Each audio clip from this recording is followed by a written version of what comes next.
Hola, muy buenos días. Nosotros somos el equipo 3 y el tema en cuestión de esta mesa redonda es la política del hijo único instaurada en la República Comunista China. Actualmente vivimos en un mundo en el que la sobrepoblación es un tema muy delicado y muy complejo. Ha causado mucha polémica entre distintas naciones, ya que se considera en cierta razón nocivo tanto para la sociedad como para el medio ambiente. Esto implica afecciones, como ya lo mencioné, al medio ambiente. Como somos tanta gente en el mundo, se necesitan mayores recursos y nos los estamos acabando. Como medida preventiva, el Partido Comunista Chino instauró una política de control de natalidad en 1987, la que consiste básicamente en limitar a las familias a tener un solo hijo. Esto fue implementado principalmente en las zonas urbanas y muy concurridas, y con el paso del tiempo, ahorita mis compañeros me van a hacer el favor de explicar un poco más detalladamente qué fue lo que pasó, pero esta política se fue reformando y fue cambiando, de cierto modo garantizando ciertas libertades, pero a fin de cuentas restringiendo el de tener. Entonces le voy a pedir de favor a mis compañeros que comiencen con su tema. Bueno, buenos días. Yo les voy a hablar de los antecedentes de esta política, es decir, cuáles fueron las causas y los motivos por los que se tuvo que instaurar. Bueno, les voy a empezar a hablar con algunos datos. China siempre ha sido de las naciones más sobrepobladas del mundo. De hecho, en el siglo XVII la población ascendía a los 100 millones de habitantes. 200 años después, la población ya extendía a los 400 millones de habitantes. Para la mitad del siglo XX, la población ya era de 540 millones de habitantes. Entonces, esto representaba un peligro para la economía del país. Bueno, la fundación de la República Popular China fue en 1949 y lo que se buscaba era un crecimiento económico de la población. Entonces, la idea comunista que ellos tenían era que el exceso de población era algo bueno. ¿Por qué? Porque entre más gente tuvieran, más producción iban a tener. De hecho, tenían un lema que decía: una cabeza más que alimentar y dos brazos más que trabajan. Entonces, estas ideas obviamente se contrariaban con las ideas capitalistas, por ejemplo, las teorías de Malthus, que dicen que entre más crece la población, más problemas tiene. ¿Por qué? Porque no hay recursos suficientes, no hay alimentación suficiente y no hay absolutamente nada para cumplir las necesidades básicas de la población. Entonces, fue en 1958 cuando el dirigente Mao Zedong se dio cuenta del problema que tenían y se inició la primera política, si se puede llamar así, de planificación familiar, que no era más que promover que las familias tuvieran un control de natalidad, es decir, que ellos planearan cuántos hijos iban a tener y pudieran y evitaran embarazos no deseados. Lamentablemente esta política no se pudo seguir, ya que no había como la información suficiente para la gente, y además los métodos anticonceptivos no estaban al alcance de todos.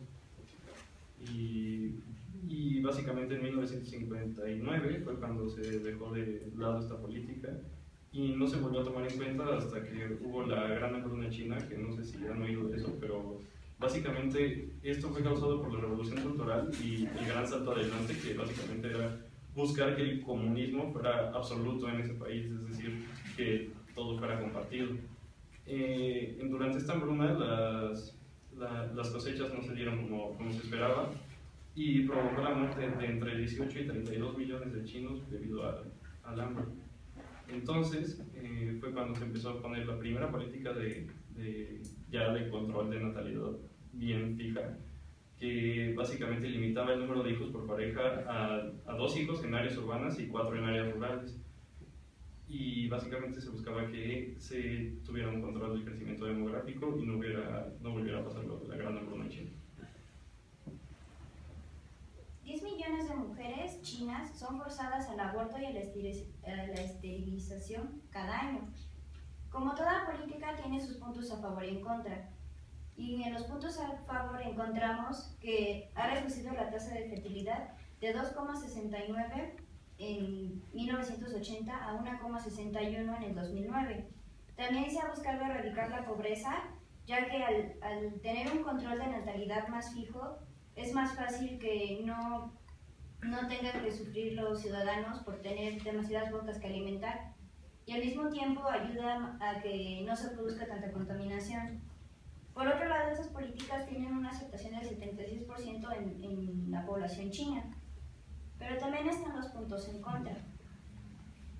Uno de ellos es que existen varias alternativas para, en lugar de tener esta política tan radical de que nada más se permite tener un hijo. Una de estas es que se controle el espaciamiento entre el tiempo que tienen de un hijo a otro, o que tengan un retraso de embarazos y pues haya más tiempo de por medio y no haya tantos nacimientos.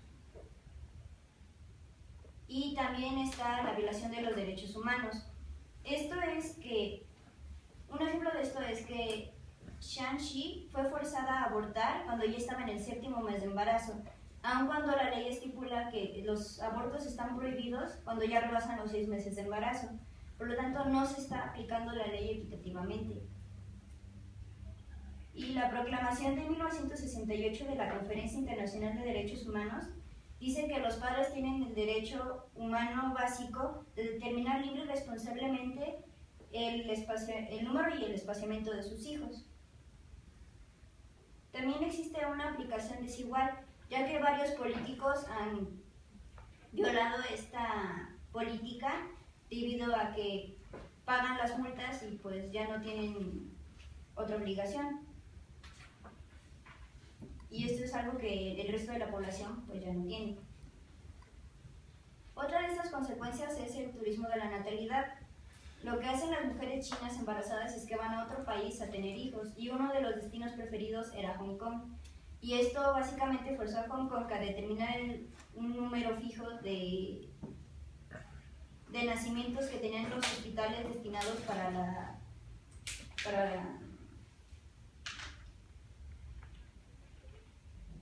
las mujeres no locales en los hospitales públicos, debido a que ya era demasiado la demanda del lugar. Por lo tanto, esta política ha tenido más puntos en contra que a favor, y sin embargo sí ha dado resultados, pero no está tan aceptada, no está aceptada completamente, porque sí se sabe que existen otras alternativas. Pues bien, mis compañeros han explicado el por qué se dio la política de hijo único. Yo voy a comentar si estas políticas realmente son justificables y adecuadas para la implementación hacia otros países. Pues bien, en la década de los 70, China fue capaz de anticiparse ante un problema de gran magnitud, como es el crecimiento exponencial de la población, el cual genera problemas sociales a largo plazo, como epidemias, incremento en la contaminación, escaseces tanto de recursos naturales como de empleo. Entonces, China, al tomar esta medida de hijo único, la cual, ya nos dijeron nuestros compañeros, consiste en que las personas solamente tienen derecho a tener un hijo en las partes donde hay ciudad y dos tal vez en las partes rurales, perdón.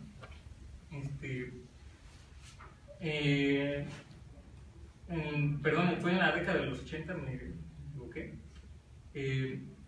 cuando se hizo esta política. Entonces sí pudieron notar un decremento en la tasa de natalidad en aquel entonces, pero no obstante, actualmente este país tiene un número poblacional de 1.360.763.000 personas. Esto quiere decir que China tiene la quinta parte poblacional de todo el mundo. Es decir, cada 5 semanas nace 1 millón de personas en China, más de las que mueren. Esto es bastante. Entonces, esto se podría decir que es justificable, lo que hicieron hace una década de tener la política de hijo único, debido a que esto conllevaba problemas sociales que ya mencioné.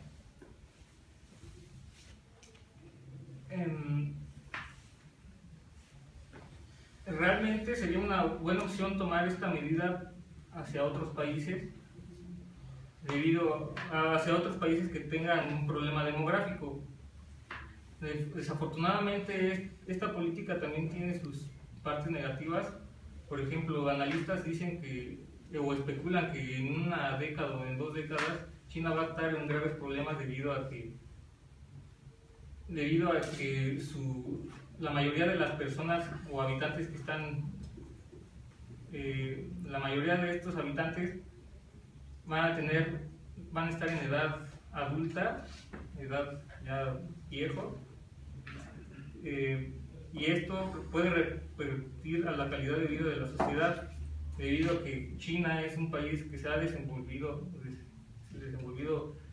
en el transcurso del tiempo gracias a su mano de obra, a su producción y elaboración de productos.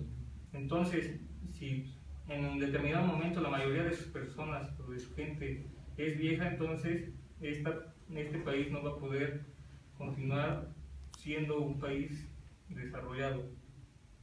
Es por eso que en el 2003 se ha modificado la política de hijo único, a la cual ya se le permite tener 2 hijos a las personas, pero con ciertas restricciones. Es decir, las personas que sean una pareja y los 2 sean hijos únicos van a tener derecho a tener 2 hijos, pero la otra restricción es de que uno de sus hijos va a poder tener derecho a escuela, derecho a salud, todo lo que el gobierno puede ofrecerles a sus habitantes. En cambio el otro niño no va a tener ninguno de esos derechos. Va a ser una persona que existe en el mundo pero que no exista en el sistema asiático, bueno, de China. Es por eso que el mundo no se atreve a utilizar este tipo de políticas porque es demasiado riesgoso para su economía. Al implementarse la política del hijo único, podemos darnos cuenta de la clara violación del Estado chino de algunos derechos fundamentales que son considerados básicos para la dignidad humana, entendiéndose como dignidad humana el derecho que tiene cada ser humano de ser un hombre libre y social. Uno de estos principales derechos es la libertad, el cual es reconocido por la Declaración Universal de Derechos Humanos, y nadie lo puede poner en juicio o nadie lo puede juzgar porque es indispensable como en esta institución y en otras. Estas prácticas cometidas por el Estado chino o todas las violaciones que ha hecho a los seres humanos o los derechos de los seres humanos deberían ser sancionadas por parte de la comunidad internacional, ya que en los artículos 19 del proyecto de la Comisión de Derecho Internacional y en el artículo 7.1 y 2 del Estatuto de Roma de la Corte Penal Internacional se establece en ambos artículos los crímenes de lesa humanidad que ha cometido, y por lo tanto se están violando innumerables derechos fundamentales. Por otro lado, la directora del Comité de Planificación Familiar Nacional de China, Ru Xiaomei, dice en una entrevista que tuvo con Proceso que ellos no pueden hablar de la política del hijo único como un sacrificio, sino como un beneficio, ya que les ha mejorado la vida en su país. Dice que, todo este problema la gente no debería de verlo como algo nacional, sino como internacional, pero que a pesar de todo, ellos pueden ayudar y compartir su experiencia con otras naciones, pero no pueden exportar su ley. Aun cuando todos estos hechos cometidos por China con respecto a la política del hijo único son notablemente ilícitos, los demás estados y naciones han guardado silencio, y se dice que ellos son los que pueden juzgar qué es lo que pasa con este país, y ellos son los que pueden exigir la reparación de los daños, así como la imposición de sanciones, pero no existe difusión cultural por parte de ellos. Entonces falta como más participación por parte de las demás naciones que alcen la voz por medio de la prensa. Como bien lo mencionan mis compañeros, esta política ha tenido tanto aspectos positivos como negativos. Es evidente y las cifras nos muestran que el crecimiento poblacional ha sido controlado. Actualmente la tasa de natalidad no es tan alta como en hace 50 años. Y existen pruebas muy evidentes de que existen medidas alternas para controlar esta situación. Un gran reconocido, bueno, valga la redundancia, y famoso economista británico llamado Thomas Malthus publicó en un ensayo sobre el principio de la población el comportamiento de la población en el que establecía que no debe existir un control de natalidad, ya que la población misma, su naturaleza, la controla. Les voy a poner un ejemplo. En el caso de China, tenía un crecimiento poblacional muy acelerado antes de la década de los 40, y cuando ocurrió el gran salto adelante, que fue una gran revuelta, la población china redujo bastante y después ocurrió una plaga. Estas enfermedades, revueltas, son consideradas como el control de la naturaleza a sí misma, como controla la población a sí misma. Es importante también mencionar que la comunidad internacional, a pesar de que no juzga directamente esta situación y no toma parte, no la reconoce y no la acepta. Existen varios dilemas de esta problemática. Dentro de ellos es la preferencia sexual. En China al varón lo prefieren un poco más que a la mujer. Entonces, en algunos casos, si saben que el hijo que están por procrear es una mujer, deciden abortar y prefieren procrear la vida a un varón. Esta situación y el hecho de que a la mujer se le prive de su derecho de tener a su hijo libremente, pues son dilemas en los que afectan y no están bien vistos por la comunidad internacional. Brevemente les voy a pedir a mis compañeros que concluyan con una idea clara y precisa y daremos fin a esta sesión. Bueno, antes que nada quisiera comentarles que a pesar de que la comunidad internacional no reconoce ni acepta como tal la política, sí existe la Federación Internacional de Planificación Familiar, que básicamente está financiada por los Estados Unidos, y de manera indirecta ellos le dan financiamiento a China para que siga promoviendo esta política. Sin embargo, después de la Guerra Fría, con la llegada de Ronald Reagan a la presidencia de Estados Unidos, este apoyo se redujo en gran medida, pero todavía existe cierto apoyo hacia este tipo de políticas. También quiero comentarles que uno de los problemas de esta política en China es que, a pesar de que sí ya no hay tanta natalidad en el país, la esperanza de vida sube. Entonces, ¿qué es lo que pasa? Que la población económicamente activa se va reduciendo conforme pasan los años. ¿Por qué? Porque a pesar de que, hace muchos años había mucha gente, entonces esa gente va creciendo, deja de trabajar, y ¿qué pasa? Los servicios de salud no son suficientes para las personas mayores. Entonces, como decimos, tiene sus pros y sus contras. Bueno, también hay que agregar que existe otra problemática que se llama el 4-2-1, lo cual significa que el hijo único tiene que encargarse tanto de los padres como de sus 4 abuelos. Y esto afecta, ya que si el hijo único fallece, pues los demás quedan básicamente al cuidado de o sus amigos o sus familiares. También hay que considerar que si China adoptara otras medidas de control de natalidad no tan drásticas, podría llegar a tener los mismos resultados y sería mejor vista ante la sociedad y ante el resto del mundo. Es bastante claro que a China nunca le ha importado lo que dicen los demás países alrededor. Así que ellos optaron por utilizar esta política de hijo único. Es cierto de que su tasa de natalidad ha disminuido, pero siendo realistas, la estadística del 2013 al 2014 incrementó su porcentaje de natalidad estamos hablando de un incremento de 600 millones de 600.000 personas. Estamos hablando de que es la mitad de la población de aquí de nuestro país. Estamos hablando, en México existen 120 millones de personas y lo de 2013 a 2014, vaya la redundancia, en China nacieron 600.000 personas. Es por eso de que sí es adecuado este tipo de política para aquel país.